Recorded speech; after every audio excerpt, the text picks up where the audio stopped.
It is a Monday morning. What's up, sports fans? It's The Drive.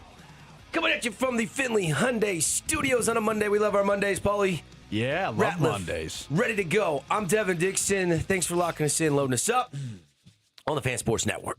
Oh, what a weekend in sports. Wild card weekend almost in the books, Paulie. We've got one more game coming up tonight, but what a weekend it was. We got some local headlines with some high school hoops. We had some college action. Ooh, the college football playoff championship game is set. Like, what a great sports weekend. Wasn't that fantastic? I just want to redo it. I bet if you redo it, we get some different outcomes. Like maybe the Panthers would beat the Rams. Yeah, maybe so. Oh, my goodness. Glad you're with us this morning. And we're ready to go. Big deal, no big deal coming up here next segment. And we always like to lead Mondays on the number one sports story. This is hard. Paulie, normally I can always zero in, right, on something that just was fascinating or, I watched every second of all three games yesterday, basically. Save it for a little bit of the first half where I was still not back from the grocery store run with my wife and stuff. But other than that, I was pretty much just glued to the television yesterday. A little less on Saturday. Had some kids stuff. Didn't see as much. Saw the second half of the Rams-Panthers game, though.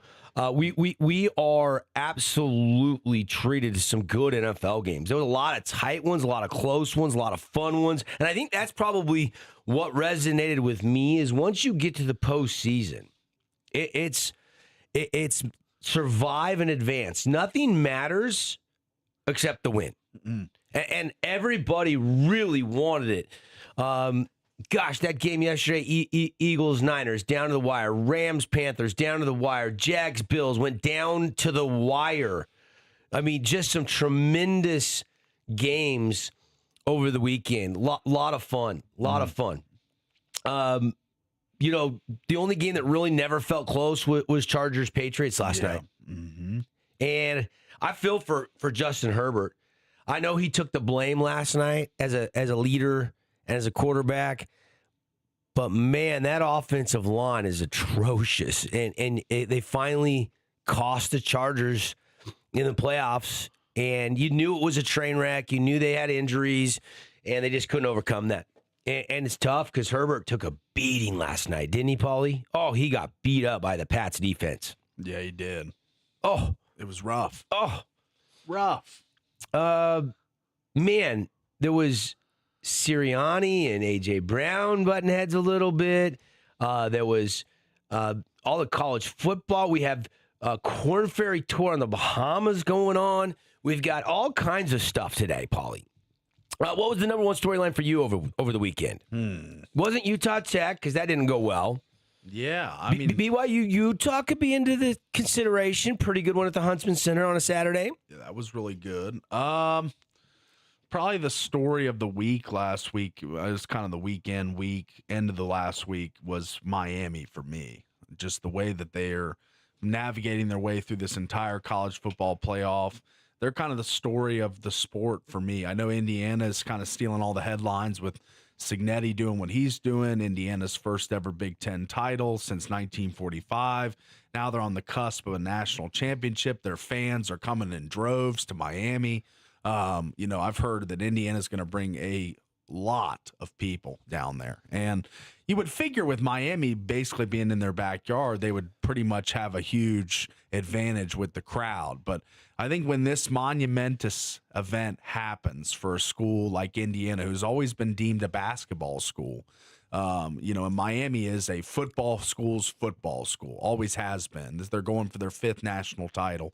And I don't think they're going to win. I'm unfortunately for Miami. I mean, I don't know that they're. I mean, I might change my pick as the game draws closer, but it just seems like Indiana can't be stopped. We got a week. It's not even until next Monday. I know, but I just feel Miami's the story for me because as a 10 seed going all the way to the national championship game, Ohio State did it as an 8 seed last year, and I thought, wow, that's just a really underseeded team. But they were talking about Miami not even getting in You know, it was Notre Dame, Miami, Notre Dame, Miami. It was a coin flip to the very end. And Miami got the spot, and they have proven that they deserve to be there. And right now, they're the talk of the sport right now in college football. So even though everyone wants to make it about Indiana, and Indiana's having an amazing season too, it's probably the greatest turnaround in the history of college football. In the shortest amount of time, Indiana's turnaround. What did the line open up at? I think it's like 6.5, 7. I'm seeing bumped up to 8 or so now. Seeing 8.5. Yeah, just keep. I mean, early money. Yeah, all coming in on the Hoosiers. They just passed the eyeball test so well. Yeah, I they mean, haven't had a tight game. Alabama, they blew out 38-3, and then I didn't even watch the second half. Well, we were working basketball games that night, so I wasn't really clued in on that game. But I was keeping track of the score between Oregon and it's just they outclassed them in every way. Really, I mean, they outclassed Alabama, they outclassed Oregon, and just think about that as I'm saying that. That's why, Indiana football is outclassing some of the powers of the sport, the traditional blue blood powers, and that is a story. But for me, Miami, probably the coolest thing I've seen because I used to be kind of a Canes fan growing up. Yeah. So, fun weekend. Lot to dive into and recap. It's always fascinating because in the NFL, the early playoff games, that wild card weekend, and I don't even care if it's just the NFL or if it's the early Major League Baseball or the early NBA or early first round games in March Madness. It's just beautiful that first initiation. You're engaged with the postseason, and you're talking about college football. Those first round games, you're so juiced, and now here we are to the championship game. And I kind of feel like there's that fleeting thing that's just gone from the weekend, and now it's on to the next part. And man, I don't even want to think about by February 7th or whatever it is. Is that the date of the Super Bowl, Paulie? Something like that. February 7th or 8th, whatever that second Sunday is in February. Yeah. The season will be gone until fall camp starts in August. I mean, August, we usually get that Hall of Fame game like the end of August, right? Yeah. Or beginning of August. And then we have preseason through the whole month of August. And it's like every Sunday from September to January is just so sweet for me. I'm a big fan of the NFL. And obviously, February 8th, Super Bowl, Santa Clara. It's in San Francisco this year. And they're still alive. Probably the biggest. Would you say San Francisco's win was the biggest of the weekend? Yeah. Yeah. Far and away for me. Yeah, I mean, I felt like the Panthers would have been. Felt like the Jags could have been. Definitely huge to go in and beat the defending Super Bowl champs. There's a bunch of other stuff I want to get into today, and we've got the Texans and Steelers tonight, so we'll get to a preview of that a little bit later on. We've also got some fun local storylines to get to. We got to recap that Holy War, the new edition. That actually lived up to the hype, didn't it, Paulie? Yeah, it did. It was a good game. So we're going to get to all that, but we're going to do it in Big Deal, No Big Deal when we come back. We're off and running. We're all fired up. It's a Monday fun day here on the Fan Sports Network. Paulie and I love our Mondays. That's right. Quick break. We're back to talking sports in just a flash.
Dixon and Paul Ratliff on The Fan.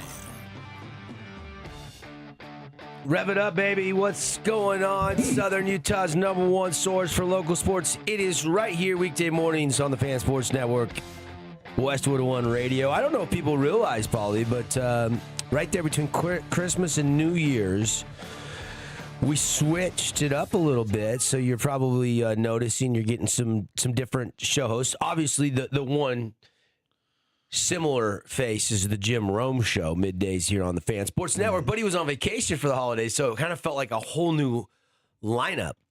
As CBS Sports got bought out by Infinity, and then Infinity merged or sold to Westwood One. It's the ever-changing landscape in 2026. What are you going to do? Actually been taking in the lineup myself over the last couple weeks and getting used to it, and not bad. I'm excited. We're gonna have a lot of Westwood One games coming your way and some cool new features and vignettes and things. So really excited about that.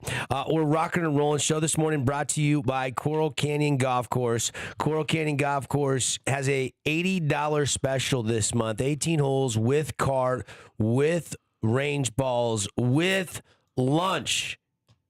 I mean, absolutely a ton of value there when you start to think about it. You're spending 4 hours plus your time on the range plus lunch. So if you wanted to, about a 5 hour, 6 hour for $80 entertainment value. And if you were playing with Paul, you would be entertained at Coral Canyon Golf Course. I promise you. That's right. That's right.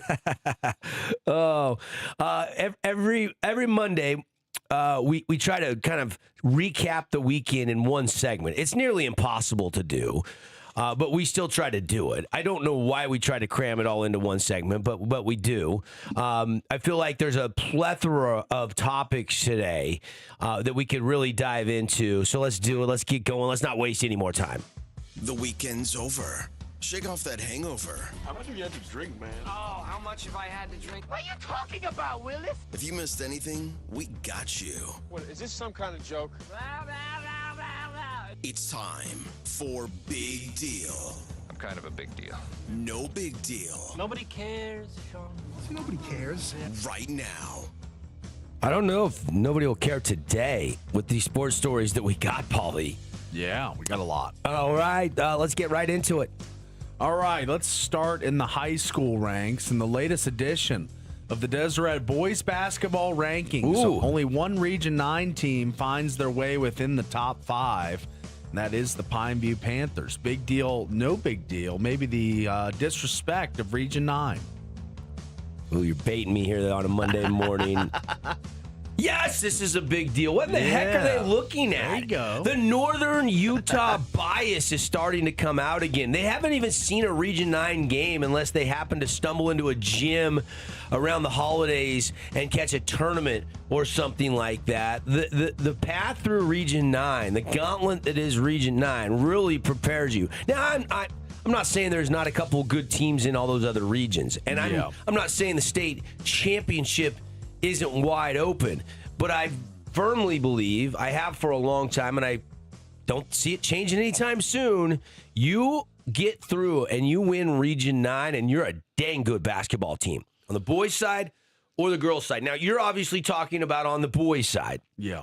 Because we have a girls team that somehow, some way, through a gauntlet last week, stayed undefeated, and that's the Dixie Flyers, led by Casey Winters. They beat Pineview, Desert Hills, and Snow Canyon, all in a Tuesday through Saturday span, a 5-day span. 3 huge wins and haven't lost on the season. But as far as boys basketball goes, yes. And I don't know why the voting discrepancy. Because if you look at the Des News, Pineview is the only team ranked in the top 5. But if you look at the latest RPI ranking, Paulie, Pineview is number 2. Dixie is number 3. Crimson is number 4. Okay? And Hurricane is number 9, and I don't know if they've adjusted those numbers after Friday nights. I'm not sure when this new Max Preps RPI updates. I haven't been watching it close enough to say, oh yeah, it updates, after every game instantly, or if it takes a day or what. But I don't know how Hurricane could go 2 Crimson and win last Friday night and not jump up a spot or 2 from number 9. So that leads me to believe that maybe this isn't updated until everybody gets back into the office on a Monday, and over the weekend nobody's updating these power ratings, so to speak. So yes, this is a big deal to a certain extent because you have a huge discrepancy between the RPI and the top 5 rankings. Yeah. At the end of the day, though, the RPI seems a little bit more accurate. The bone to pick with the RPI right now, though, is still there. Like, it's not like I'm in agreement because Pineview at number 2, Dixie sitting at number 3. Both teams, not one of them, but both teams beat Provo, who's number 1. So you got the team at 2 and 3 that both beat the team at 1. I don't care about the other teams in the region. I don't care that Provo has 3 losses and Pineview has 4, Dixie has 4, because they beat them head to head. Like that should overcome one more loss. Now Pineview did have a couple losses and Dixie had a couple close wins last week over Desert Hills and Snow Canyon. But win and survive and advance in Region 9 is all you're trying to do. So yes, this is a big deal, but I do feel like there's still time. We're still just early January where this can hopefully level itself out. I hope to heavens that Pineview and Dixie are rewarded for beating Provo in the preseason and playing the number 1 team in the state and beating them instead of ranked behind them. So that's my 2 cents Monday morning on the RPI. But what a week in Region 9 basketball. Paulie, there was great game after great game. I mean, there was. Crimson no longer undefeated. Brigham Kemp made sure that didn't happen last Friday night. Dixie gets 2 key wins, but Snow Canyon's fighting their tail off. Desert Hills is fighting their tail off. This is going to be fun. Like any given night, anything can happen. I can't wait for more basketball. We got 2 more exciting games coming up Wednesday and Friday right here on the Fan Sports Network. Your home for high school hoops on the network. And, Paulie, I don't know who the favorite is to win state right now. Yeah. Every team has some really good attributes and strengths, and then there's some weak spots I could probably pinpoint on every single team right now that they're going to need to shore up if they want to be a state championship caliber team. All right, let's go to the next one here as Utah Tech keeps it close in the first half. They were down 31-30, but UVU opens it up in the second half to win going away 92-76 to drop the Trailblazers' WAC record to 2-2 now after the last 2 losses this past week in WAC play. The old Hammer rivalry. Good radio slot, 2 o'clock on a Saturday. People are driving around. Not a great TV viewing slot, in my opinion, because you're right up against that first wild card weekend NFL game, right? Yeah. So I did not watch this game. I did listen when I was driving in the truck around town for a few minutes, coming home from my daughter's basketball game. This game at the half had me believing that this Utah Tech team maybe has a little something special they didn't have last year. Yeah. And then the second half led me to believe that this is the same team last year. We started 2-0 in conference play, and then we started losing games. Yeah. And so now I'm not sure, Paulie. I'm not sure who the true Utah Tech is. I think I need another week to try to figure this out. I mean, it was hard for Utah Tech in this game because Potter picked up his third really quick in the second half. He only played 24 minutes. I'd assume that's close to a season low, unless he was, Bethesda's and the Christian colleges in the early season where they have some lopsided margins. But in WAC play, I would assume 24 minutes going to be about as low of a total as Ethan Potter's going to have all year, unless he picks up fouls like he did in this game. He only had 12 points, but he was 5 of 7 from the field. So he was cooking when he was on the court. But that was a huge blow to Utah Tech. First half, he picked up 2, had to sit for a while, then comes in early in the second half, picks up that third one. And Coach Judkins and Rod were talking in the post game. Of course, they didn't like the calls. They were kind of a little softer calls on Ethan Potter there. I think one where I watched on ESPN Plus, I was in the studio producing the game and just watching the game, and there was one real phantom one where I just didn't see anything, no contact. It's home cooking, baby. Yeah. I mean, you're not going to get those calls on the road. UVU's won 26 straight games At the Orem. UCCU In Center. Orem, yeah. Yeah. They have not lost often there in the last 3 years. So this was a tough task. Absolutely. They're kind of taking the role of Grand Canyon now as the top dog in the WAC. So it would have been nice to knock them off. They're 14-4, 4-1 in the WAC. It would have been a great feather in your cap win for this Utah Tech team who, yes, their likely only logical path to the NCAA tournament is winning the WAC tournament. And this is a team. Yeah, but you could say that about every team in the conference. Same for UVU. That is. Same for SUU. Same for I know, but Abilene UVU Christian. is probably going to go in as the number 1 seed in the WAC tournament, most likely, unless they have a tough stretch or start losing. But from what I saw from this team, they're a very polished team, a good group. Which was Todd crazy Phillips is because the they've coach. He's turned that been there. roster over. There's only 2 or 3 guys that are. Leanhart, who was there last year, Jackson Holcomb, who was there last year. And then the Wellington kid. Those 3 are the ones back, if I'm not mistaken. Carter, is that his name? Tyler or Hayden Welling. Yeah. Welling. Yeah. He was back from last year's team. Well, you're but right. I mean, Trevin Lenhart and Jackson Holcomb were like the 2 kind of pieces on last year's team. but they lost Toulson to a Power 5 conference. Yeah. I think he's down at Texas Tech or Texas A&M. I think Texas Tech, he was playing in that Houston game the other night. Yeah, I think that's where I saw him playing. Utah Valley right now, 4-1, tops the WAC standings. Yeah. UT Arlington's 3-1, Tech, ACU, Tarleton State, all sitting there at 2-2. And it really brings up a big week for Utah Tech this week as you drop 2 in a row in conference the week before, and you hope that things will be better on the other side, but you've got UT Arlington and Tarleton coming up. Yeah, Texas but two-step. home games. Or home games, I'm sorry. Home Those are at games. home. Yeah. Yep. Home games 7 this o'clock. Thursday and Saturday. And so really, I mean, you look at it, you've only had, 1 home game so far. Yeah. You've had to play 3 on the road. You're 2-2. This does present a great opportunity. You get to 4-2. You win both these games, and you're right back on track, and you're fine for seeding for the WAC tournament, and you're pacing well. You lose these 2 games, and things start to get a little bit ugly for Coach John Judkins and the Trailblazers, and you start to kind of wonder and panic a little bit and wonder what the real identity of this team is. But the identity of this team is that it can be any guy on any given night. As the last 4 games, Belonga led the scoring against SUU, Chance Trujillo led the scoring against Abilene, Potter led the scoring against Cal Baptist, and Juzon Holt led the scoring against UVU. So 5 in double figures. And that's a good thing to have 4 different guys that can lead you in scoring on a given night. So They just don't shoot the 3 good enough to win on the road. I mean, 33%, 6-18. They're not casting as many, 3-pointers there. And it's not like UVU outshot them from 3, but you need to shoot it a little bit better if you want to win big games on the road.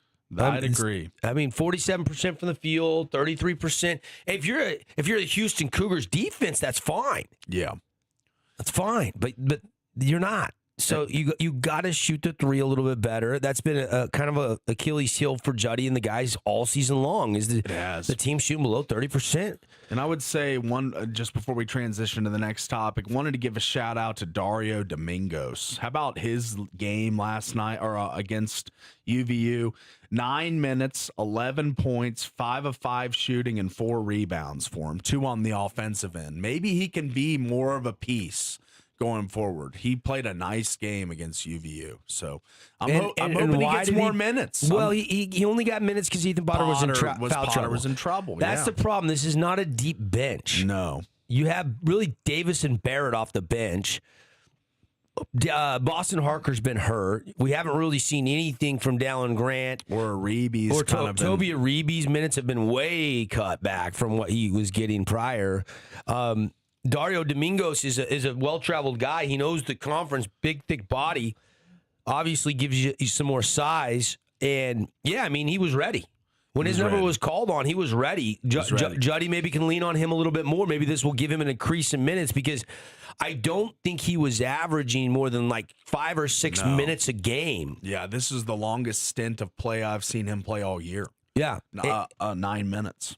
I think, unless you're talking about the he's games where they were playing in the Yeah, Christian schools. correct. And, yeah, you know.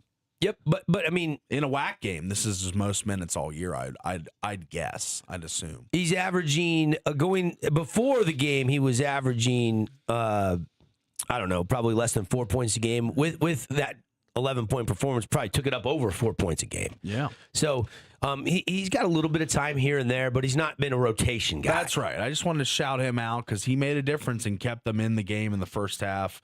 And as we mentioned, it kind of opened up a little bit for UVU. They win 92-76. All right. By the way, Utah Tech women's basketball, since we're talking about that, they did notch the old Hammer rivalry win on Saturday afternoon, and that was their first WAC win.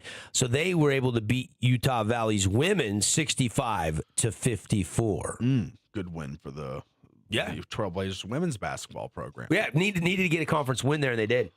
All right, so we've done some local ones. Let's do one more regional one here. BYU, they faced a stiff test from Utah.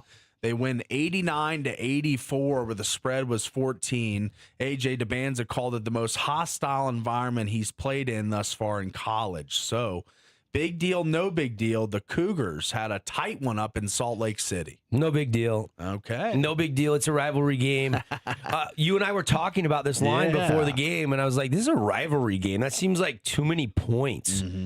And Alex Jensen is going to use that rivalry. You got a bunch of newcomers to BYU's program, a bunch of newcomers playing in the first meeting. And that's the thing about rivalries. You don't have kids playing it 4 years in a row to be like, well, 2 years ago, you know, and then we adjusted, and you don't have guys in the locker room that can really go back in time and pinpoint and talk about what it's like because you're turning over the roster or a good portion of the roster every year. But it's nice to know that it's still tightly contested and it still means something. Yeah. 15,500 plus fans at the Huntsman Center, half of which were BYU fans. But who cares? Yeah. That means 15,000 people still went to watch that basketball game. And look, you know, AJ DeBonza, why wouldn't you want to go watch? If you live in Salt Lake City and you're a basketball fan, why wouldn't you want to go see the potential number one pick in the upcoming NBA draft? And the fact that it went down to the wire like that, I think is good for Alex Jensen. Maybe not as good for KY, although you can spin finding ways to win as positives because once you get to March Madness, that's what BYU are going to have to do because they definitely are thought of as a very, very capable team to make a deep run come March. And a lot of people talking about DeBonza, rightly so. He's one of the top contenders for the Player of the Year, but Richie Saunders is putting together an incredible season. 24-14 against the Utes, and right now going at 19.4 points per game, 5.5 rebounds, 2.3 assists, shooting 51.3% from the field. He is playing an incredible year for the BYU Cougars, the senior from Riverton, Utah. Yeah, I mean, he was clutch. DeBonza had 20. Kiba Kid had 11. Rob Wright had 23, but it was Richie Saunders with 24 that led them in scoring.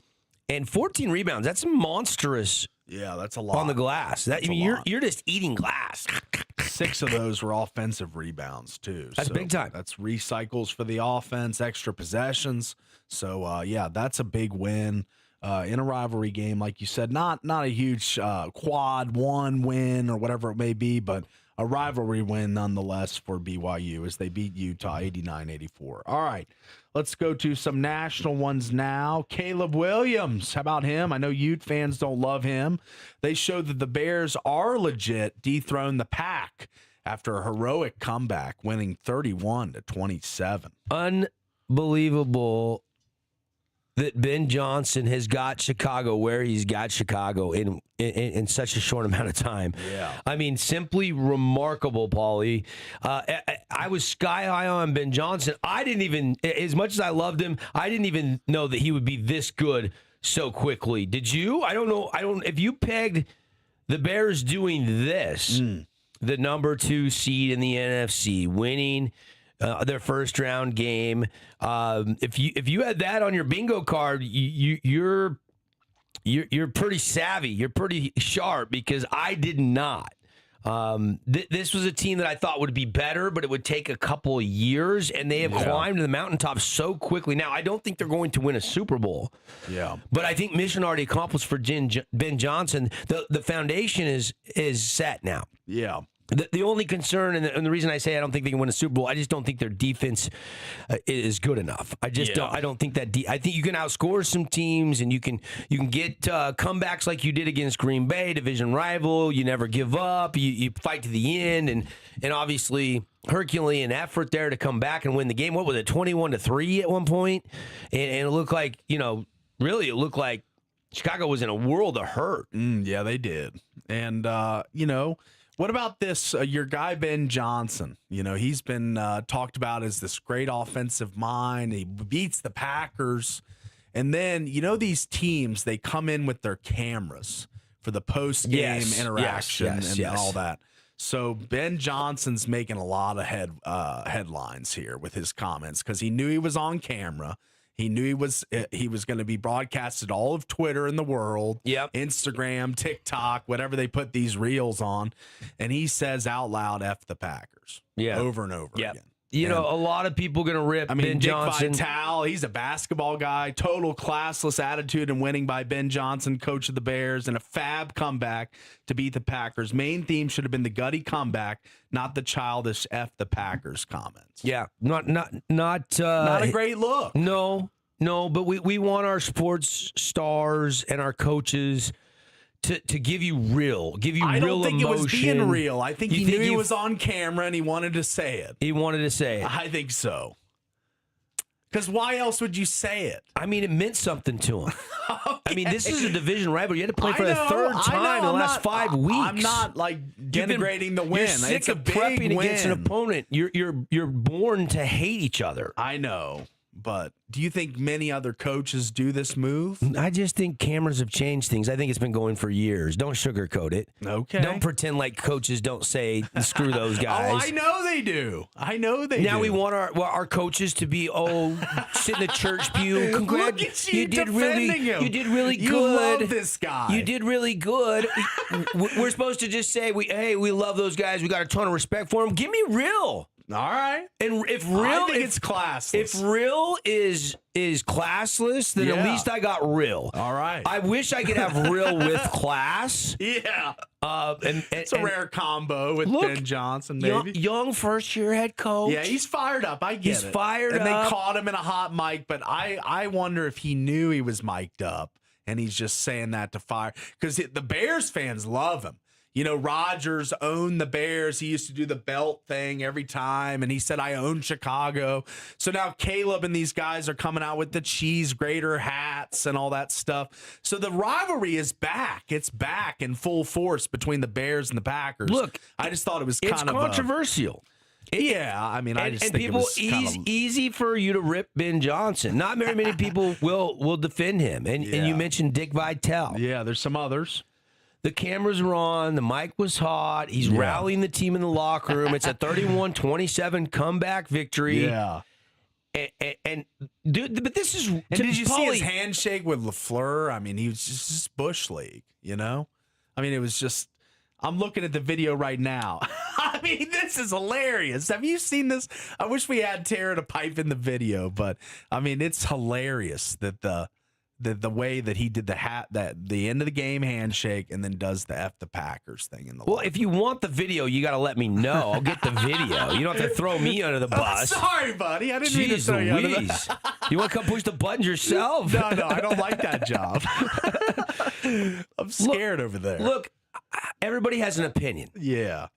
And do I think you're wrong? No, I don't think you're wrong, Paul. Yeah. I think you can say that was poor sportsmanship. I think you're spot on and correct. But do we always have to have great sportsmanship? No. Sports and pro sports with all the antics. If I was a fan of the Bears, and I the would love refs it. and the I would celebration love it. flags and the late hits. If and I then was we a can't Bears say guy, this I'd love about it. our rivals. If I was a Bears guy, I'd love it. What I want to know is why does that get leaked? Why can't that stay behind closed doors? That's the problem to me. Like, yes, you could take the high road and say, he should never say that. Okay, but this is the NFL playoffs. against a team you played so much lately. Yeah. You're sick of them. You Yeah. already hate them. They hate you. They don't sugarcoat it. Why should you? Like, I can't defend the word he used. Yeah. But the point of it is, we don't like those guys, and we just got them, and we're Just enjoying imagine it. if And I'm Mike- firing my just- guys up. Would you ever see Mike Tomlin coming in the locker room after he beat the Ravens in that winner-take-all game and going, F the Ravens and all this stuff? That's just not him. This is Ben Johnson. He's a kind of Young, classless guy, I cocky. think. Cocky guy, yeah. He threw gas on the fire. I think the Packers are going to remember that. Yeah, he I will. think the Packers will remember that. They play Matt LaFleur twice a year. Remember that. Yeah, that's right. All right, I got more though. We're going long on this one. Well, it's controversial. It is, and I mean, you took the bait, you defended him, so I was hoping you would have done that. Why I'm wouldn't I? I'm on the other side. I don't think you do. Well, this. you've never said anything about a rival in sports before. I'm not a head coach of an NFL team. Okay, go back to your high school football days in the locker room before Yeah. a rivalry game. You never did anything like that. If you say you didn't, I don't believe you. By the way.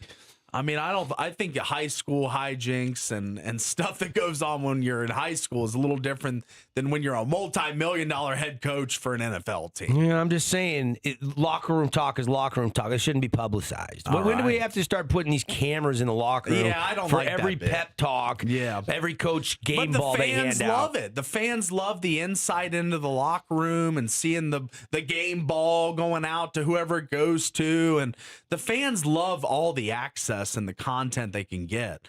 So I think that they just the editing team probably should have said, hey, we probably shouldn't go live with this one. You know, let's just say there's no locker room video this week. All right, let's move on though. That was a good one. All right. The reigning Super Bowl champs. Paulie, for the first time in 85 years, the Bears beat the Packers in a playoff game. Yeah. That's all I'll say about that. It's big. All right. You're not going down without a fight on this one, but I already said I don't condone the swearing. yeah. But the point of it is, like, It's there's just like when- emotion, and we want our coaches and players to be real. And then when they're not, or then they say something, then we crucify them. It's just like when people cuss to cuss. I don't understand it. Like if you got a reason to, I get it. Like when LeBron broke the points record. Like when I hit my golf ball out of bounds. Yeah, exactly. Like when LeBron broke the points record with Kareem, he was in a post-game interview and dropped an F-bomb. I was just like, what's the point of that? Why do you have to do that? And this is a different scenario. You just won against a big-time rival. You're juiced up. You're ready in the locker room. You got all your guys around you, and you want to prove a point that you're the guy. You're the macho man in the room. So, I think that's what he did. Just trying an egotistical act here. One, hot mic shouldn't have been there in that moment. Two, cameras don't need to be in the locker I argue room. that he knew that it was in there. Oh, he had to have. Yeah, he knew it was in there. He had to have. Yeah. 100%. And he so didn't knowing care. that, He didn't care. why They would- just beat the Bears for the first time in the playoffs in 85 years. All right, we're not going to go anywhere with this one. We're both on opposite sides. So let's go to the next one here. All right, how about the reigning Super I Bowl? can't believe I'm standing up for a guy cussing, because that's usually not the case. But in this situation, Your love the for Ben context. Johnson, it just blinds you. well, there's the context of it all, Paulie. Like, Yeah. these are division rivals. It do you think is these guys? playoff Do you think? game, Do you big think? spot. Do you remember the? How come Marshawn Lynch can get away with it, but Ben Johnson can't? You see the viral video of Marshawn Lynch going around to all the 49er fans? You've seen Yeah, that video, I've seen right? that. And people love it. I know. People, well, except for 49er fans, but Seahawks nations think it's hilarious But because it's Marshawn's Marshawn. a player. The coach is the representative of the team. Marshawn's older than Ben Johnson. Okay. I don't know who's more mature. Maybe Marshawn slightly. I don't know. That's a tough one. But let's go to the next one here. The reigning Super Bowl champs in the biggest game in my mind of the weekend fall to the 49ers at home in a game where Jalen Hurts threw for sub 200 passing yards once again. Niners, find their way to the next round, and the Eagles' season, the reigning champs, is over. Yes. I didn't love the play calling. for the Eagles in spots. I thought it was good in other spots, but consistently start to finish. You have Saquon Barkley, and I feel like you didn't throw him a screen pass but once or twice the whole game. You got to get Saquon the ball in space. And that really loosens up the defense. I don't know. There'll be some answers. But look, I mean, you just won the Super Bowl. It's tough to get back there again. 49ers, man, they play hard. Shanahan. They're well coached. Shanahan. Yeah, I mean, he knows. Yeah, and Purdy's a fighter. And, they lose Kittles to the Achilles, though. Yeah. Their receiver, Demarcus Robinson really impressed me. He'd been a fly on the wall in the locker room all season, had 200 and some yards the whole season, and all of a sudden goes for over 100 yards and a touchdown and looked like, the dude. Yeah, he's been on a bunch of teams the last few years, too, and finds his way on and makes some plays. That's big. And I thought McCaffrey, I was saying this to a friend, I actually called McCaffrey McInjury. Yeah, but he's been healthy this year. He's been healthy this year. And when he's healthy, he's one of the best running backs in the league. No he'll doubt win comeback about it. player of the year, and it's not even close. And he scored on that trick play from Jawan Jennings. Yeah. N'Kobe Dean couldn't hang in coverage, and McCaffrey basically scores the winning touchdown. Man, yeah, I thought this was a big deal. The San Francisco, it just proved my theory that the NFC West was the best division in sports, and this weekend just backed that up tenfold with the Rams going to Carolina and winning. By the way, I was right on Carolina keeping that close and covering. You were. And by the way, I was right on San Francisco covering. Yeah. And they win it outright. So look at that. I know. But I did misfire on the Jacksonville pick. Yeah. I did think the Jags, I didn't think Buffalo's defense was I didn't trust them. And I don't know if I trust them another week here, another big game for them. We'll see. But Josh Allen's a dude, man. And he can overcome some of the defensive woes.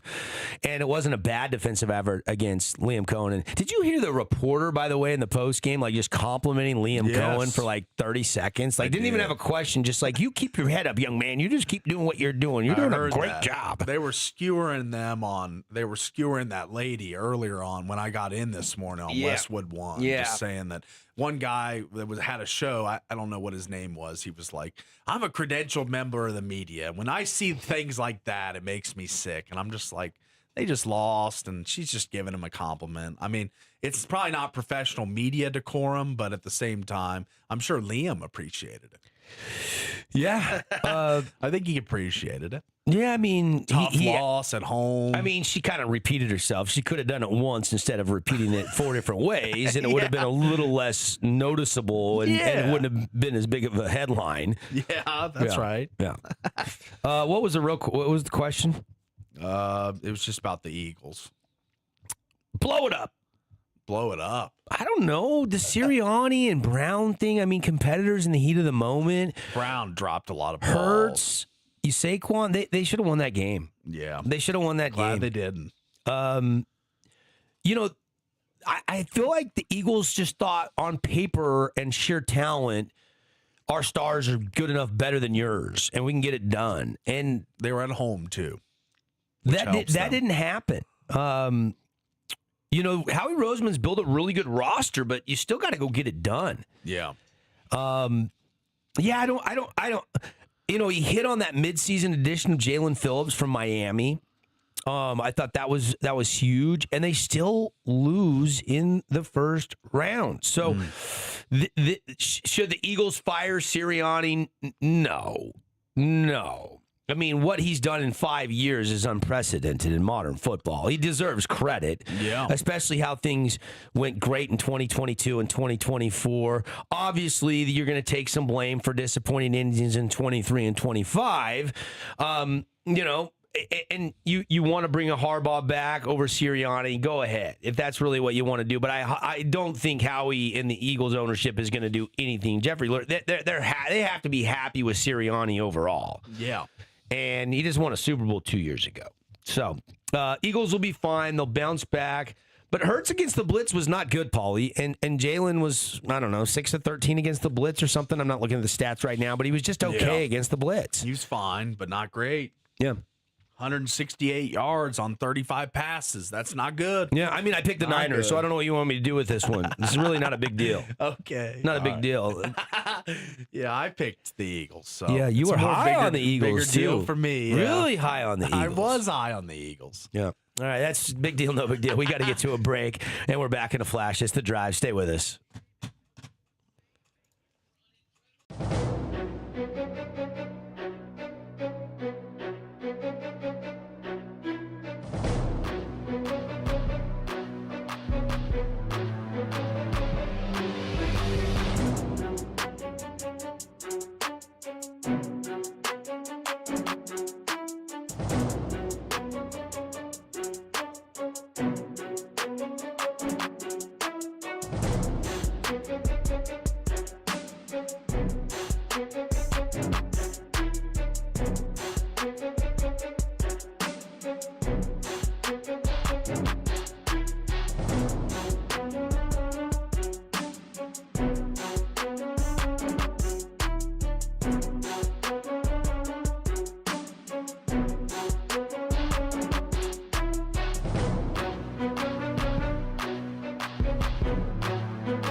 Let's roll.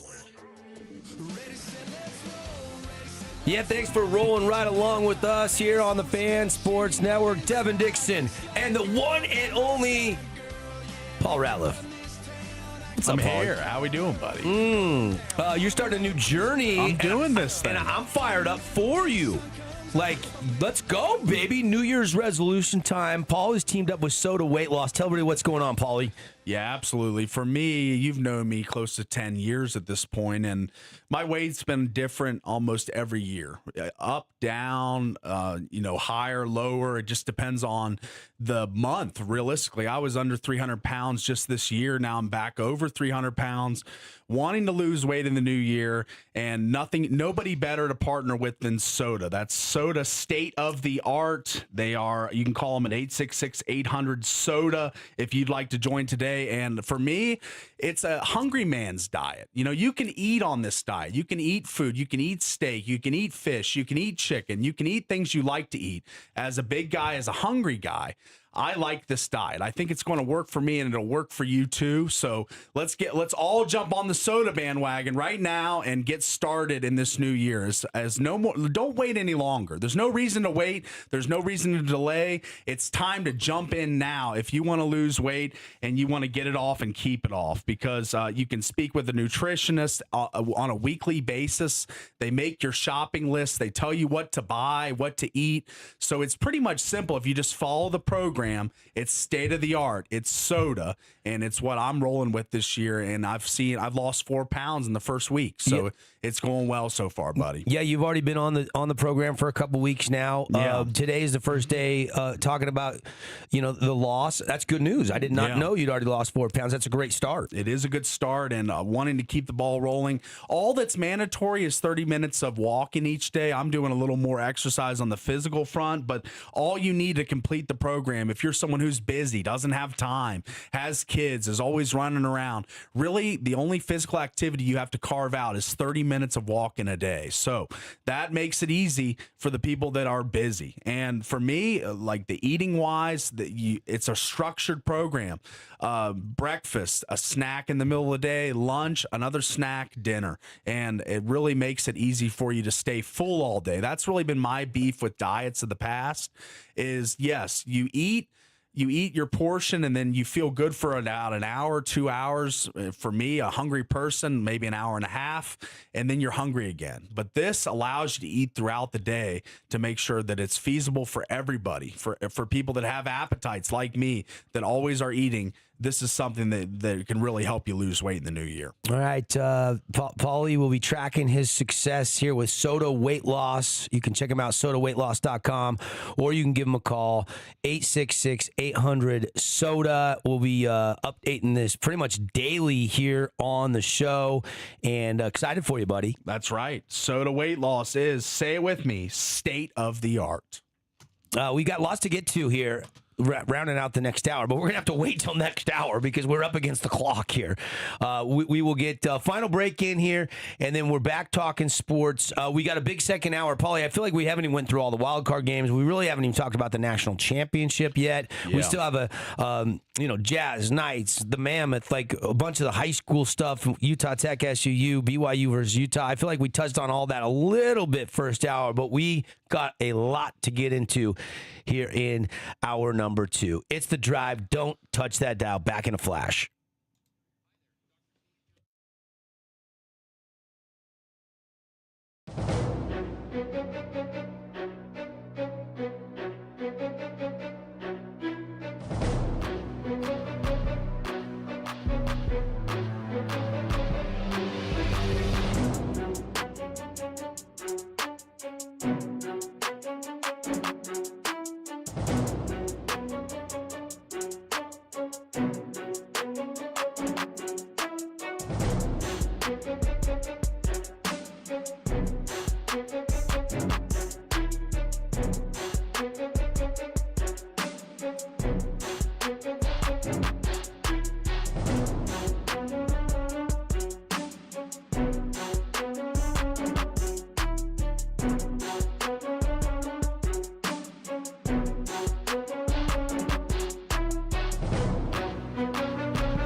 Well, greetings, salutations, and good morning, sports fans. Welcome in if you are just joining us this morning on 99.5, 95.3 in St. George, 93.1 or 1400. Rocking that AM dial up there out of Parowan. That's where it all originates, Paulie. And, of course, we're here in the Finley Hyundai St. George studios. First hour rolled by. Hour two, here we go. And let's just kind of get everybody caught up. There's a lot of headlines and a lot to recap. If you missed it from over the weekend and you were busy, you didn't get to watch a lot of sports, we got you.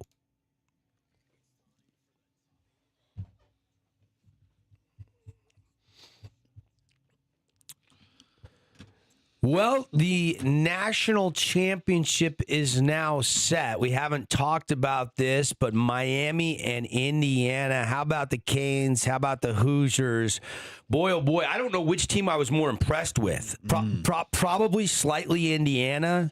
But, man, Miami was very impressive, and these two teams definitely belong in the Natty.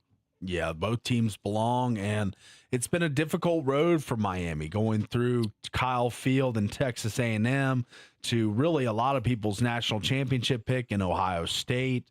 And then this previous week, they dethroned yet another top contender in the Ole Miss Rebels. So it was quite the run for Miami. Indiana, the number one seed, undefeated, 15-0.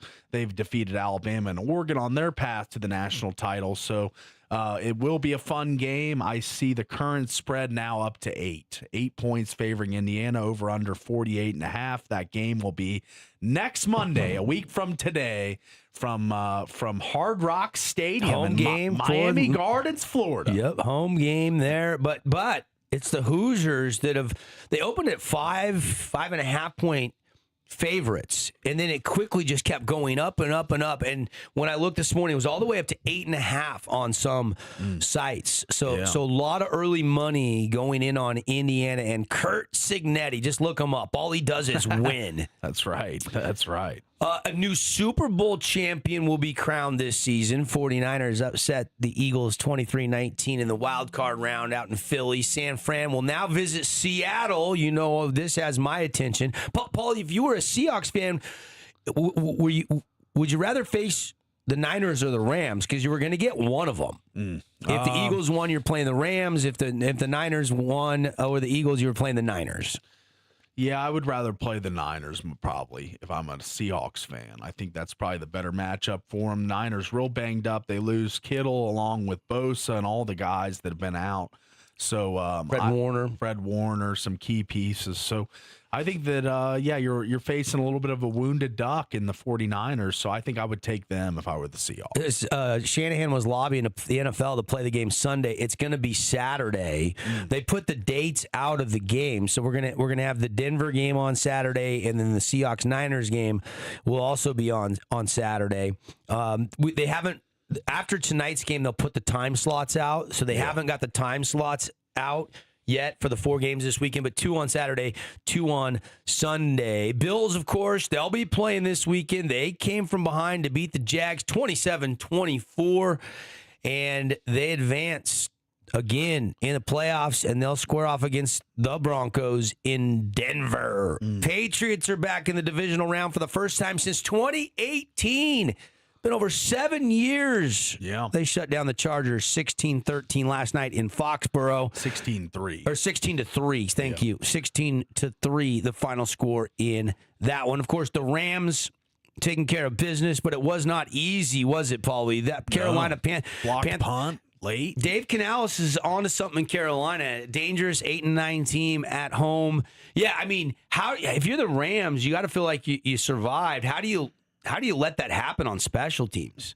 Yeah, I don't know. And much talked about was Bryce Young heading into this season. This was his 5th-year option season. They decided, I believe they've re-signed him, if I recall correctly. Well, I think they got the right guy calling the shots, and Dave Canales. Yeah, and Bryce Young's season, before I checked if he was signed, 3,011 yards, 23 touchdowns, 11 interceptions. Pretty good.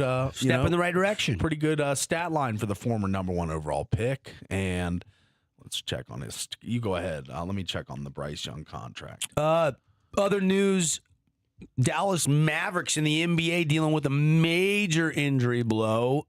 A lot of outlets announcing that Anthony Davis has ligament damage in his left hand, may require surgery, could sideline him for several months. This happened in the loss to the Jazz back on Thursday. He's going to get a second opinion before deciding on surgery or not.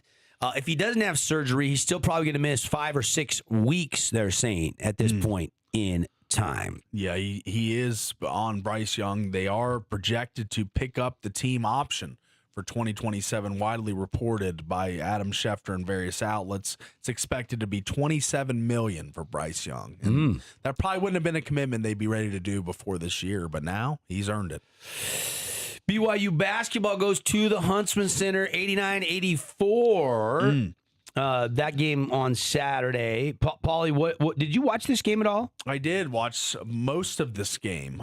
Richie Saunders was the best player on the court. That's pretty rare when you've got A.J. DeBonza on your team, 24 and 14 for Richie. Rob Wright had 23. A.J. had 20.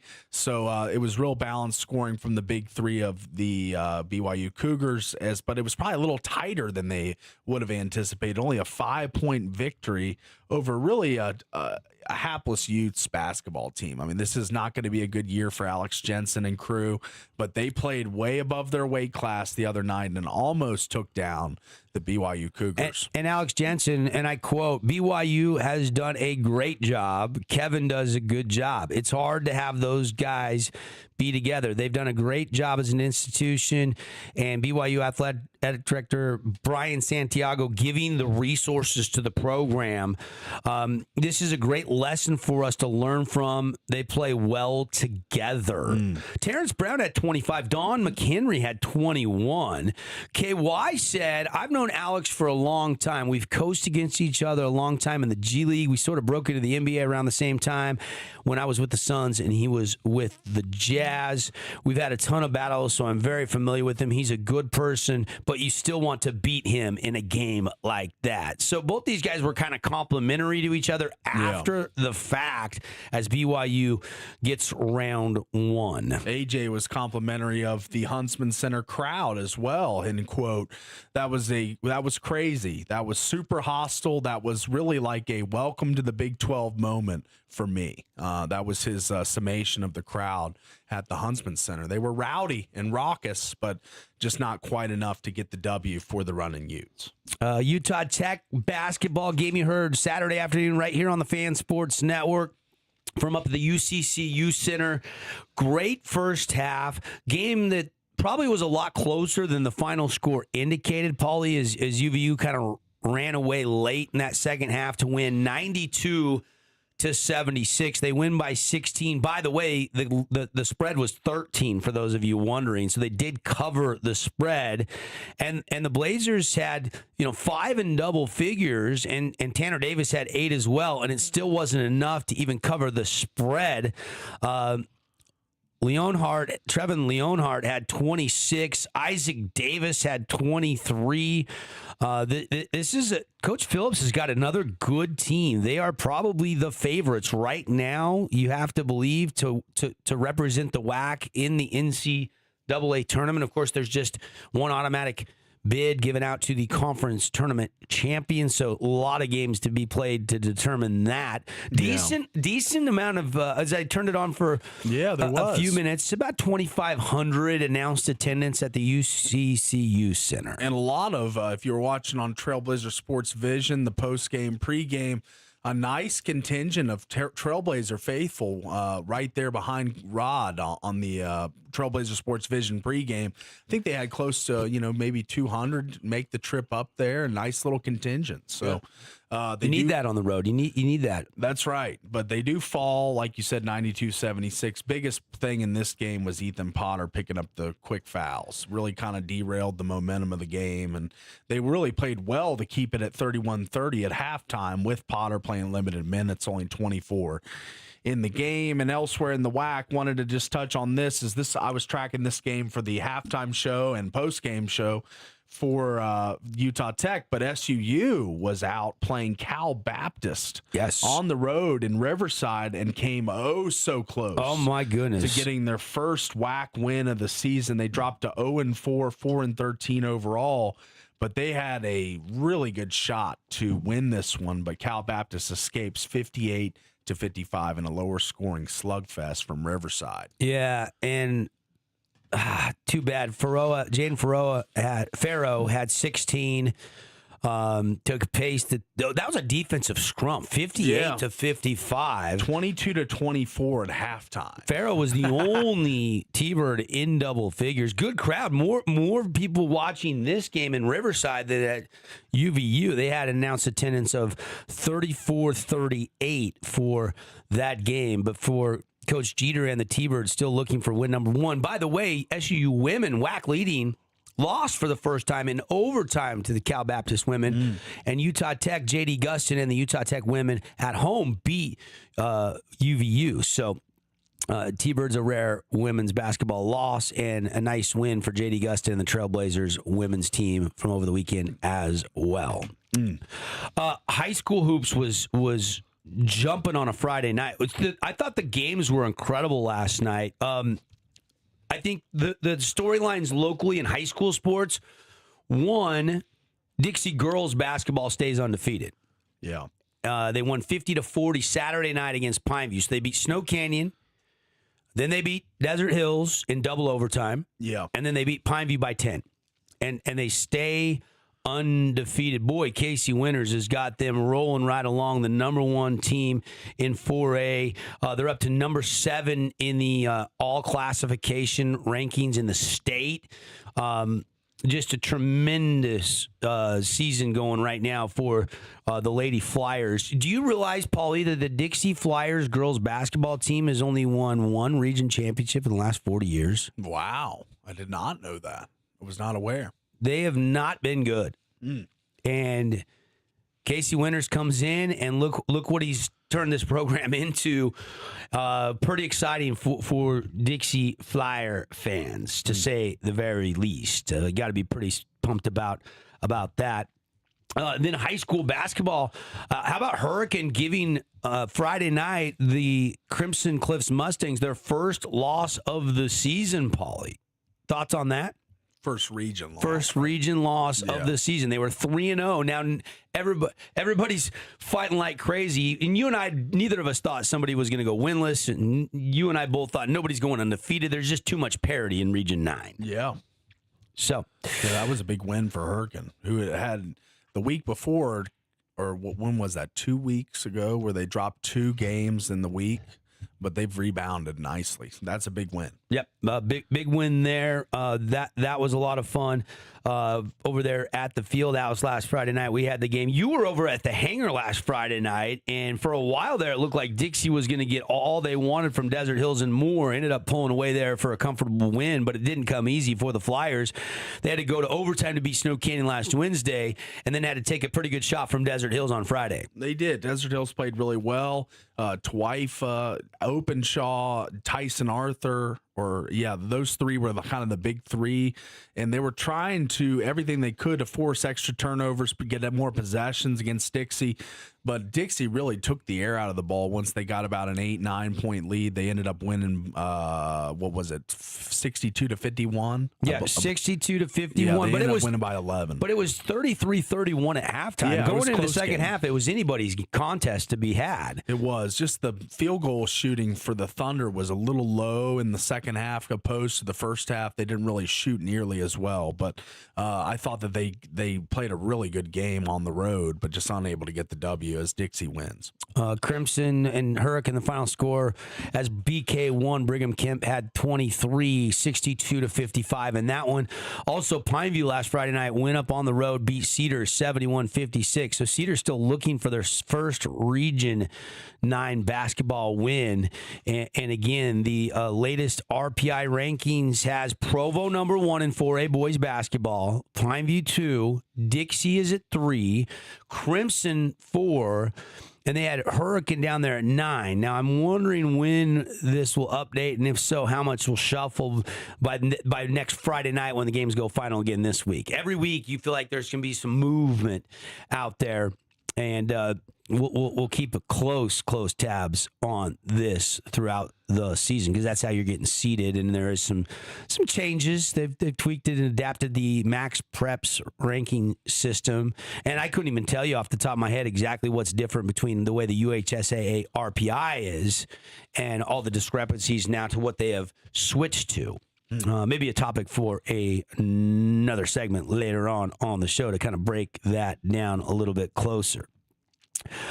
All right. Went through the wild card games. Obviously, National championship set. Speaking of the national championship, speaking on the tickets a little earlier, Joe Pompliano, who's a business insider on Twitter, he says a home game for Miami and Indiana's 800,000 plus alumni network has already made this the most expensive national championship game ever, with a record average purchase price of ticket at $3,842 to get in, or the average, the cheapest to get in, just to get in with fees is $3,250 on TickPick. wow. That is the cheapest ticket going That's right like now. a Super Bowl price, Paulie. Yeah, it is. There's a lot of years about $3,000 is the cheapest But it is. nosebleed you can get into the Super Bowl. He says it in the tweet. It's kind of a perfect storm. You know, Indiana's got a massive alumni network. Miami's right down the road from where this game is being played. So people are like, I don't have to travel, so I may as well spend my money and get to the game. That's right. So Yeah. it's creating a very, the most expensive ever national championship in football. Yeah. Unbelievable stuff. Fun stuff. Boy, oh boy. We had coaches telling the other team to blank off. We had some photo finishes in the NFL. We had a good in-state college basketball game. We had some good high school games from over the weekend. My guy, he hit 20 goals for the 21st straight season, joining, being the second ever to reach that mark. Gordie Howe, 22 straight, is the only one that stands in front of him. Alex Ovechkin, 21 straight seasons of 20 goals. I had to throw that one in there. There you go. There you go. I knew we were winding it down. You want another bonus ball? We can keep going. No. No more bonus balls. Okay. I'm out. Okay. All right. That's your top 8 at 8 on the drive. We'll take a break. We'll come back. Lots to get into when we return. It's the drive. Stay with us. Show today this morning brought to you by our friends at Prime IV. Prime IV standing by to help you out with feeling and getting over there and tackling the day, tackling the court, tackling whatever you're doing, that hike. This is their January special, the weight loss bundle. You get the Skinny IV, a weight loss consultation, Trizepatide for 4 weeks, a complimentary gift. It comes with oxygen treatment and the zero gravity luxury massage chair. You save $194. You get that weight loss bundle for just $280 at PrimeIVSTG.com. Saves you a bunch of money, almost saving you $200. You need to save $200. You spend it all in December on Christmas presents. Get to Prime IV. Stop by, ask some questions on Riverside Drive, or again, just go to the website, PrimeIVSTG.com, because your best year starts with feeling your best. Quick break. And we're back talking sports on the drive right after this.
Hey, welcome back, everybody. It's the Drive on the Fan Sports Network on a Monday fun day. And show today brought to you by our friends at Game Day Men's Health. And Paulie's doing the soda weight loss. I'm doing the 60-day challenge. I went and got the body composition scan over there at Game Day last Friday. Yeah. And I'm like, they're like, do you want to get in our 60-day challenge? I'm like, you know what? A little contest, a little accountability. I'm like, yes, I do. Yes, I do. So had to pass on some sweets. Did order pizza this weekend, but it was wild card weekend. Yeah. So I'll have to clean that up just a little bit because trust me, I do love a good pizza. It's probably if there was one food that I think I could eat forever, it's pizza. Really? I never get sick of pizza. I could have pizza 4 nights in a row and I never get sick of it. Yeah. I don't know what it is about it. I could probably do. I mean, I'd like to change it up and get some different toppings on there, so but it's keep it good fresh. every time, right? Yeah, that's right. I'm that way with cheesesteaks. I could probably do a cheesesteak every day. You know. Yeah, maybe that 99 calling my name today. 99. 99. We are live here in the Findlay Hyundai studios. By the way, if you want to go get a free body composition scan, they're absolutely free. Just stop by Game Day Men's Health over there in the Coral Desert Medical Center, second floor on Four Master Drive, just across the street. As you're going up Four Master, your hospital's on your left. You take that right there. And you'll find Game Day Men's Health. No strings attached. Absolutely free. If you want to get in the contest, you can. You don't have to. If you just want to know what your percentage of body fat is, what your BMI is, what your muscle strength index is, all these things. They give a nice little printout. You track your progress in 60 days. I'll let you know how it goes. We'll get a report back in.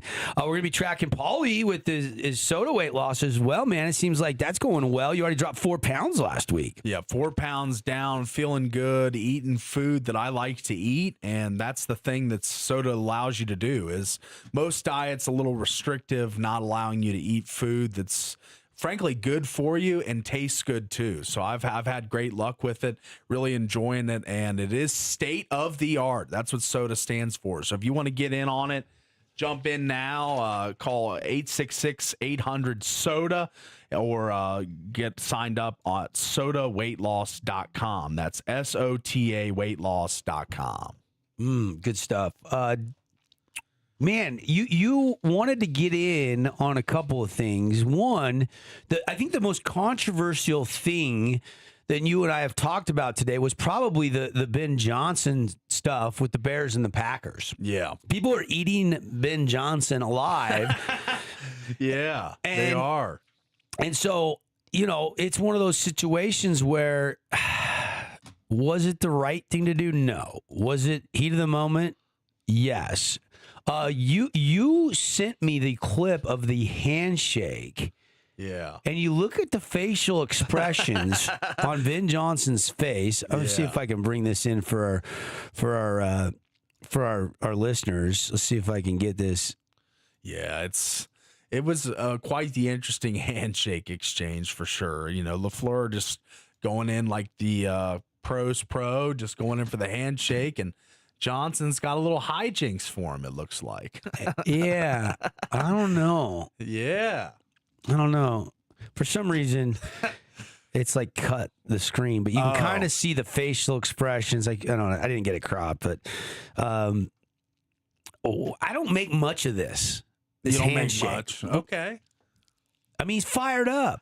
LaFleur's pissed off. Yeah, he is. Somebody wins, somebody loses. That seems natural to me. That's right. Is it a little order too of life? Is it a little too excitable for you, for Ben Johnson? I mean, it just comes off as a little sarcastic and clowning him a little bit. But, he's a first-year head coach.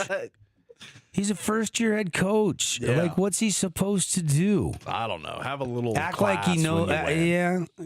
Yeah. You want robots in sports? No robots. Just a little decorum and professionalism would work. Well, look at you all high and mighty taking the high road. Never I'm buttoned up today. When did you turn over this new leaf? Is this a New Year's resolution of yours or something? No, it's just something I feel. I'm not a big Johnson guy. You are though, so that's where we kind of split on this. I know he's a great coach and offensive mind and stuff, but just seems like he's got an ego that could take down a city. Like, what's the difference between screaming a profanity and like ripping off your shirt in the locker room? He's done both. Yeah, I mean, like, you're proving my point. It was a 5-minute long post game speech in an NFL locker room after his first head coaching playoff win. The guy was excited. He was. Like, I can't make excuses for the profanity. But this is one of the game's longest running rivalries. Bears, Packers, they don't like each other. Why are we trying to pretend that they should be like each other? We shouldn't. Like, why does it bother everybody? Why is Dick Vitale bothered so much? Like, a lot of people, like, if I'm a Packer fan, sure, it's ammo, it's fuel to the fire. I don't like it at all. Ben Johnson, pee on him. I don't care. Like, if you're a Packer fan, but why is the rest of the country freaking out about this? Don't people realize this goes on in about every locker room at some point in the country, and not just at the college and the pro level? I'm sure it goes on in some high school levels, too. No, I bet. Like, did you never hear your high school coach cuss in your whole high school career? I wouldn't say that. I've seen him cuss. Okay. Like, let's not pretend like locker room talk doesn't exist. It does. Like, I know. And he's probably the coach of the year. It doesn't exude sportsmanship. I don't care. I don't know that I care. It's the playoffs against your arch rival. Is he the coach of the year, you think? I think Mike McDonald in Seattle is. Oh, yeah. But I'm biased. I mean, I like that. How many games did the Bears win? Not 14. They won 11. So, no, they won more than 11. 11 regular season games? Or is it 12? Yeah. Let's look. They're the 2 seed, Paulie, behind the Seahawks. What did they win 12 then? I thought they won 13, but I could be wrong. Wow. You could go check Take a look. 11-6. I was right. 11-6. Yeah. You were right. Not often, but sometimes. Yeah. Not always, but every once in a while. Broken clocks right twice a day, baby. But, like, look, Ben Johnson has come in and given this Bears organization exactly what they haven't had in decades. Yeah. Fire, piss and vinegar, brings everybody in, changes players' perspective, changes play calling, changes the culture, and then says something like that, and he's getting just he's proud of them. I mean, like, don't pretend like NFL coaches, don't have foul mouths. Like, I don't know. Like, it's funny because the best stand-up comedians are the ones that can do a stand-up comedy act for half an hour without cussing. I think that takes more talent than the ones that, are vulgar and cuss and derogatory. I think that's way funnier to me if you can do it cleanly. You know what I'm saying, Paulie? Yeah. There's a couple guys out there that do that. Nate Bargatze, for one. Yes. The guy that comes to Tuacahn for years and years and years. Clean, funny. Takes skill. So could you still have twisted the knife in Green Bay in that locker room speech without the vulgarities? Probably.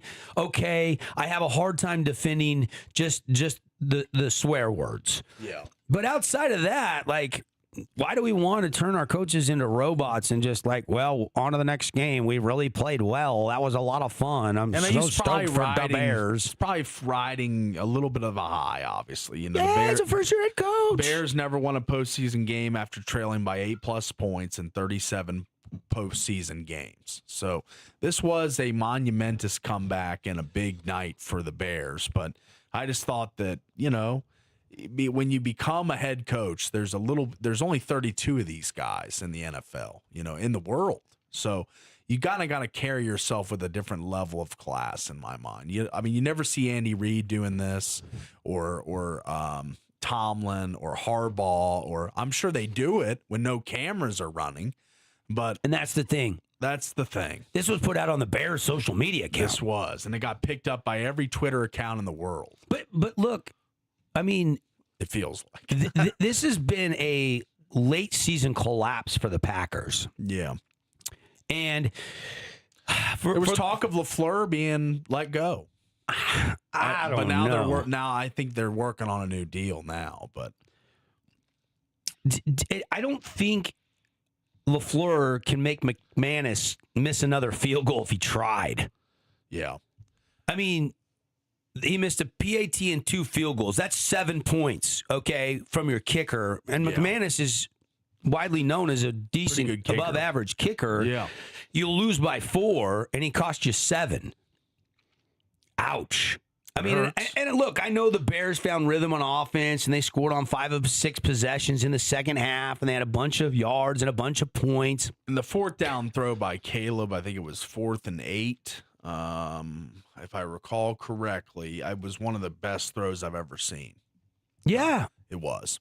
And From a what, pure arm talent, accuracy perspective, had 2 guys all over him. The receiver, I think it was Roman Dunze, hit him on 4th and 8 to extend the game. It was 27-16 at that time. If they don't get that, it's over. So got to be a frustrating loss at the end of the day. It's got to be a frustrating season and losing streak for the Packers. Yeah. It was the 3rd straight year Packers had entered the postseason as the 7 seed. LaFleur has a grand total of 1 playoff win, Paulie. 1 playoff win. And he's 76-40-1 as their head coach.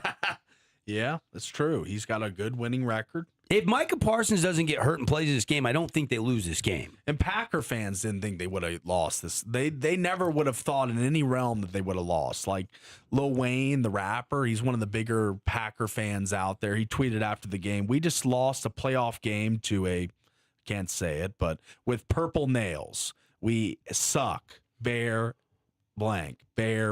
We don't deserve to be in the playoffs straight like that." Yeah.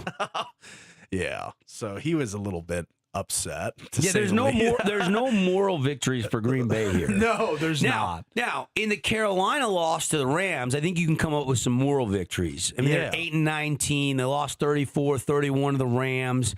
Kind of a building This is block. the closest thing to a moral victory as you can get in the postseason because, the Panthers were down 14-0. They had a failed 4th down conversion, and then Bryce Young threw an interception, and then they come all the way back with 2:39 to go, and they got the lead, Paulie. Yeah, blocked a punt. Wasn't that interesting? The team that was trailing at the 2-minute drill in 4 out of the 5 games this weekend ended up winning. Team that was trailing. That makes some really fun finishes in the National Football League. Home field advantage did not play well this week. Look, I don't know if it's a matchup situation, but remember they beat the Rams in the regular season too. I don't know, if you're looking at this and the Rams go on to win the whole thing, you can take a lot from this game. And they didn't even run the ball good against the Rams defense. Yeah. Hubbard and Rico only had 55 yards on the ground. Yeah, and Rico was saying in the post game that he wants to be somewhere where he can be the lead back. Yeah, of course. Yeah, it was causing some issues. Good luck. Good luck with that. Rico Dowdle Comment. says his decreased carries at the end of the season will impact his thinking in free agency. The other loss that has to sting is the Jacksonville loss from over the weekend. Yes. They lose to the Bills 27-24. And Liam Cohen has had a great debut in Jacksonville. But I think he's going to be sick about this one for a long time. Oh, yeah. I mean, agree.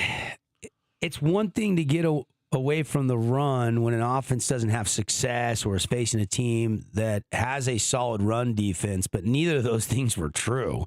The Bills' rush defense is 31st in EPA per play against design runs. Yeah.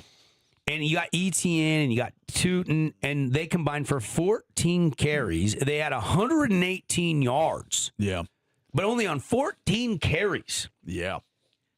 Crazy. I know T-Law had a great season, but you might have overthought that one a little bit with the play calling at the end of the day. And yet, I'll tell you, one of the most impressive players this year in the entire NFL to me is Parker Washington. Yeah.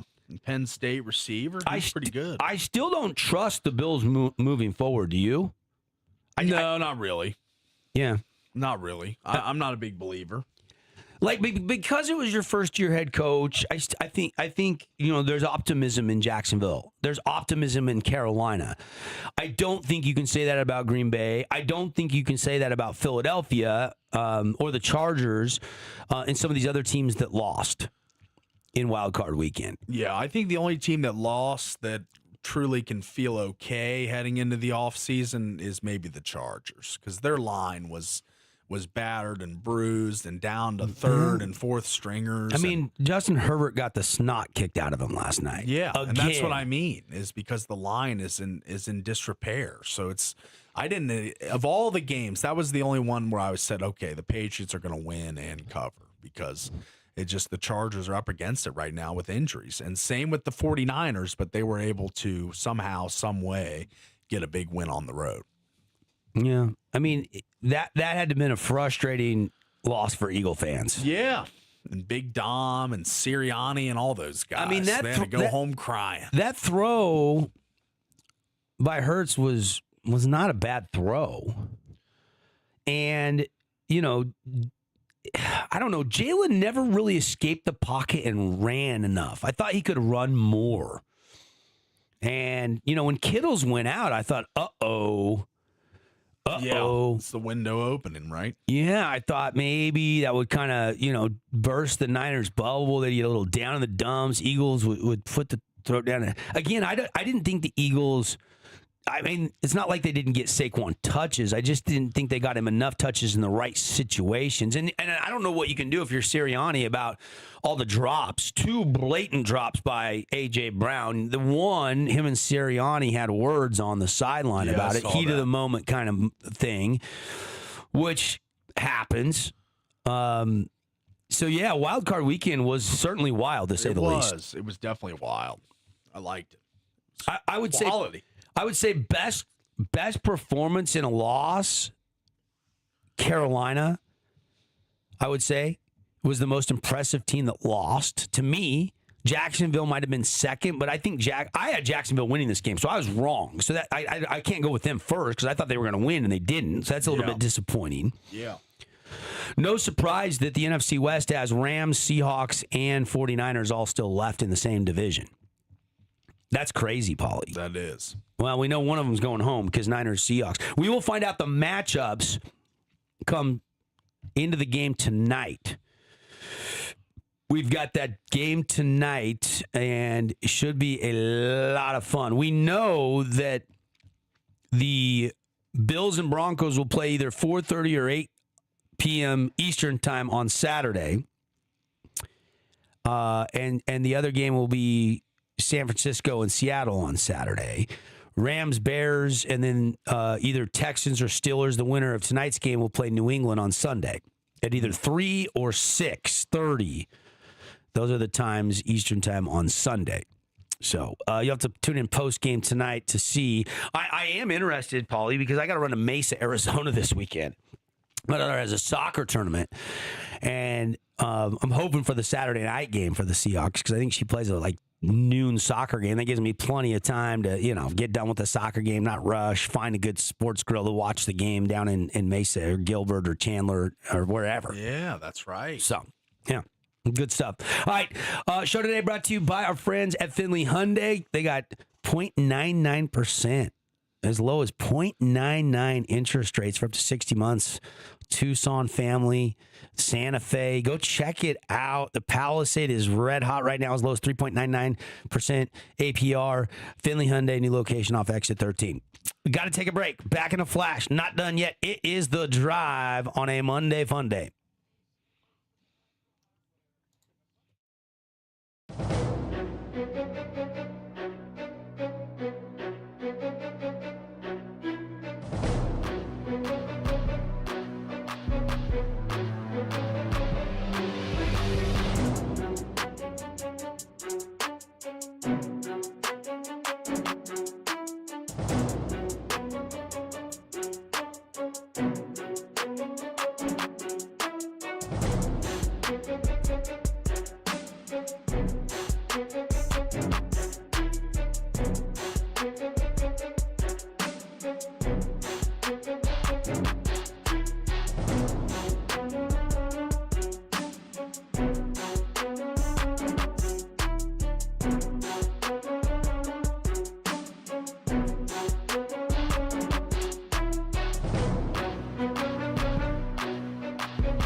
Hey, welcome back, everybody. It's The Drive.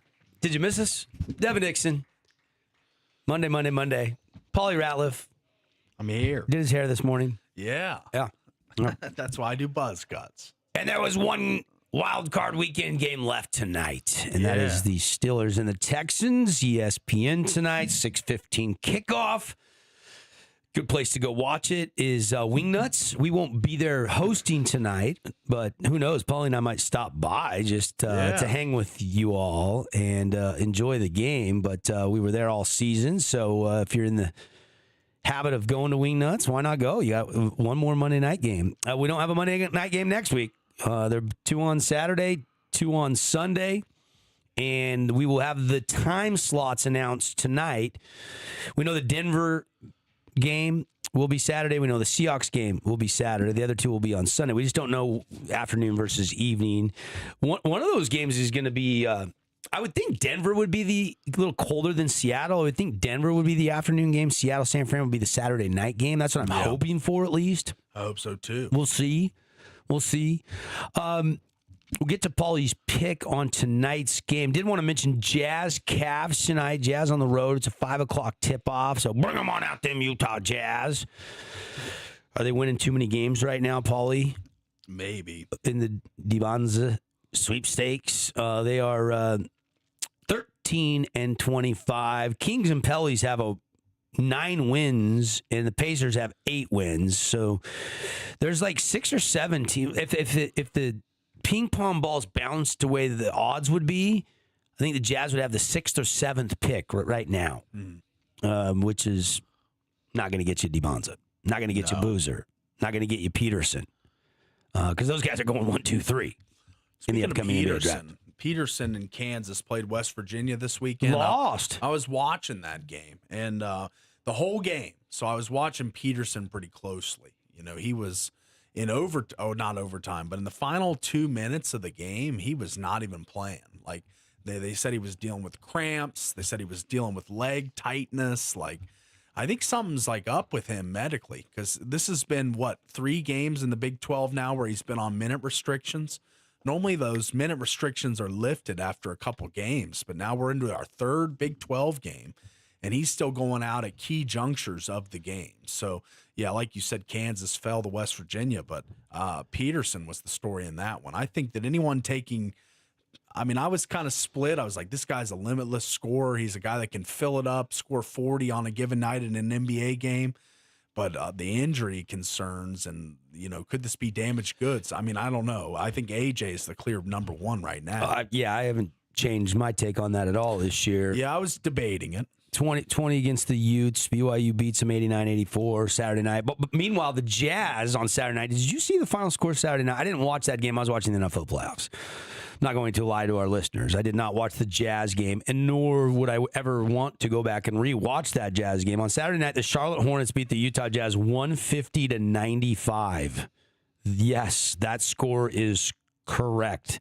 It was the 26th time in NBA history that a team lost by 55 or more points. It was the 5th time that a loss like that happened for the home team. Yeah. 4 of those home losses have happened since December of 2018. And Ja Morant is the trade smoke around Ja is kind of heating up a little bit on a Monday too. Yeah. So, Wolves are catching fire. Spurs not so much. As soon as we get through next Monday and through the NFL playoffs, then I really dive into the NBA. But right now, not a lot to dive into out of the Charlotte game for the Utah Jazz. Yeah. As for the game tonight, Paulie, old man Rodgers, one more go at it tonight. Can Aaron Rodgers score enough points against this really good DeMeco Ryans, Will Anderson-led Texans defense? Man, I'm not a believer. I think the Texans are going to take this one. I would probably buy it down to 2.5 in case you're looking at a field goal win here. Pittsburgh, a tough place to win on Monday Night Football. I think they've won a wild streak in a row, but this is a playoff game, and the playoffs have been the playoffs for Mike Tomlin since 2018. He hasn't won a playoff game. So not that matters tonight, but I still think the Texans are the better team. I think that they just have more skill at the wide receiver positions. Woody Marks is a good little running back, and Stroud's done well. And then you already spoke about the defense with Stingley and Anderson and all those pieces over there. I just don't see how Pittsburgh moves the ball. I would go under here, and I would take the Texans -2.5. Would be my plays on tonight's game. I mean, the Texans' defense, I would say, is elite. Yes. I would say they have an elite defense in the NFL. And I think they match up well with about any offense in the league. Aaron Rodgers and the Steelers, you're getting DK Metcalf back tonight. That's big for them. Because there was not a lot of separations from receivers to DBs in that Sunday night game last week. Texans are the number one defense by yards allowed, 277.2 on the season. Who's going to win on third downs tonight, Rodgers or Stroud? That's one thing I'm looking at, third down conversions tonight. And then the other thing that's going to be interesting for the Texans is their rookies like Woody Marks and Jaden Higgins, kid out of Iowa State. It's had a really good season. Yes. Can they provide the spark on offense? I think Pittsburgh's defense will make things tough on C.J. Stroud tonight. I think so. No slouch of a defense in Pittsburgh either. I mean, a lot of people talk about the top defenses in the NFL, and the Pittsburgh Steelers spend the most of their cap on their defense. Of any team in the NFL, the Steelers spend the most money on defense relative to the entire team. So, they've got players. Will they step up? Will the Jalen Ramseys, the Watts, the Highsmiths, these guys that they pay a ton of money, will they step up in a big spot? Aaron Rodgers targets receivers below 10 yards on 71.5% of his attempts this season. Yeah. He is not taking shots down the field. Down Charlie. Yeah, I mean, he's hitting Gainwell out of the backfield, and he's hitting Jalen Warren out of the backfield, and he's hitting his tight ends. And, they're not just throwing fades to DK Metcalf. No. So, look, we'll see how this game plays out. I think that bodes well for Houston. Top-notch offense that really can get it going enough to win, and an unbelievable defense for the Texans. What's the number again? 2.5, 3? 3. Texans by 3 on the road. Yep. Baltimore was 3-point favorites last week on the road and lost.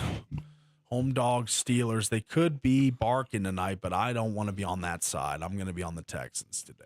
You feel like they're the better team, but this might be it for Aaron Rodgers. That's right. You kind of felt like the Rams were a much better team than the Panthers. He's not going to go points. down without a fight tonight and try to make this run for Pittsburgh. Anything can happen in the playoffs, though, so you just throw it out. Steelers a great home team as well that helps them, but I still lean Texans here. Yeah. Yeah, I mean, I think that's a good pick, solid pick. You're I don't very hate judicious. that pick. You haven't made a pick. I'm taking the Steelers plus the 3. All right. I'm taking the Steelers plus the 3. I like Houston to win this game. I really do. But Rodgers with 3 at home, I just saw it against Lamar, and they found a way to win. So, all right. I don't know. Those stupid, terrible towels out there, they're going to be flinging them, and it's going to be crazy. What's the weather going to be tonight? I haven't even checked the Doppler radar to see if there'll be flurries. It's going to be cold in Pittsburgh. We know that. It's going to be freezing. But is there any precipitation in the greater Pittsburgh, Three Rivers area? Let's take a look. It looks like the weather in Pittsburgh at night will be 34 degrees and clear. Okay. So not Cold, not really a factor. Yeah, the not wind too was the factor in the couple of the games yesterday, especially that Philadelphia game. Bill Cowher says Mike Tomlin thrives on being the underdog. Yeah, I know, I know. That's why You love him. You love Big Mickey. Yeah. All right. And I'm Hasn't not a won Rodgers playoff game guy in a long time. Yeah. But you're going to take him plus the 3. But you think the This Texans is it for Rodgers. I mean, Yeah. if he can't beat the Texans at home, don't deserve to go any further. him. Yeah. Yeah, I would think, but I wouldn't count it out. But I would think, you know, Pittsburgh's going to be picking again in the high teens, they're not going to be in a spot to take a franchise-changing They quarterback. might be asking for him to come back. They need him back. Yeah, I mean, he might just play till he's 50, Paulie. Who knows? That's right. All right, fun show today. Paulie, rate the show. My last show producing today. Yes. And then Yes. we'll have our normal producer back for us tomorrow from her Bahamas cruise. That's right. So She should be fresh and revigorated. reinvigorated. That's Yeah. right. So we will go with a 9-3 today to start the week. I'll take it. Yeah, it's all right. I'll Pretty take it. good. I'll take it. Thanks to our great show sponsors. Thank you for making us part of your Monday. We'll be back better than ever on a Tuesday. Do it all over again, recapping that game tonight, plus much, much more. It's The Drive. Have a great day. Keep your ears on, everybody.